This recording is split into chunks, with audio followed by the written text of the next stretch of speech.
Платформата за зелена Македонија денеска ја одржа својата прва конференција како да се надминат проблемите со загадувањето на воздухот во Тетово, Кавадарци и Скопје, но и во исто време се разговараше и за проблемот со кој Велес се соочува, присутноста на троската во близина на топилницата.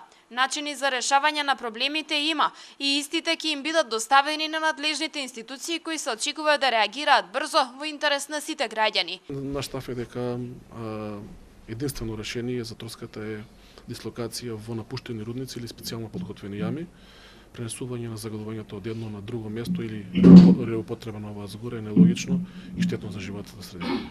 И учесниците од останатите градови велат дека решенија за проблемите има. Законите се на страна на здравјето на граѓаните. Потребна е само волја од страна на институциите.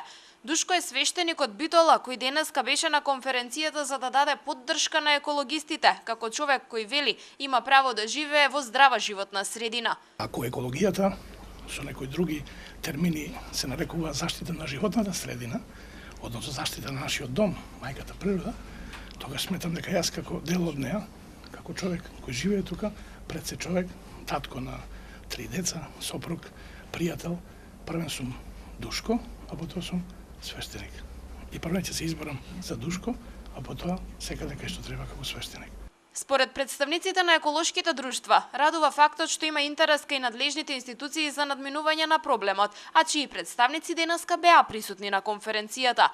Има позитивни сигнали во делот на институциите дека ќе се решат одредени проблеми, меѓутоа еве денеска сме тука да ги потсетиме уште еднаш и да им укажеме на она што навистина е загадување и ефектите, односно афектите од истото.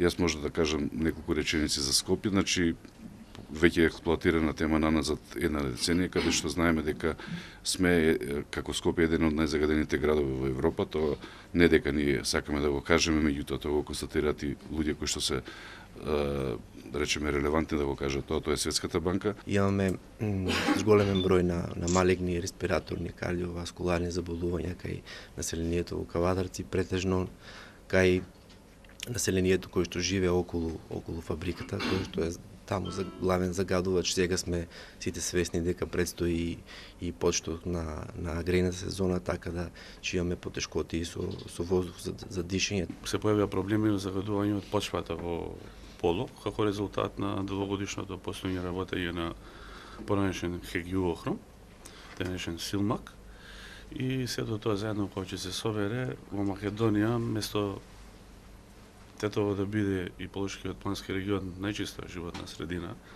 според логика на големиот масив што планина во тој дел од Македонија, испаѓа дека тој регион е најзагаден. Зелената платформа за Македонија беше формирана пред 7 месеци, поддржана од 20 на еколошки друштва кои ги потенцираат црните еколошки точки во регионите каде функционираат. Целта е да се прецизираат идеите за работа и конечно да се надминат сите овие еколошки проблеми.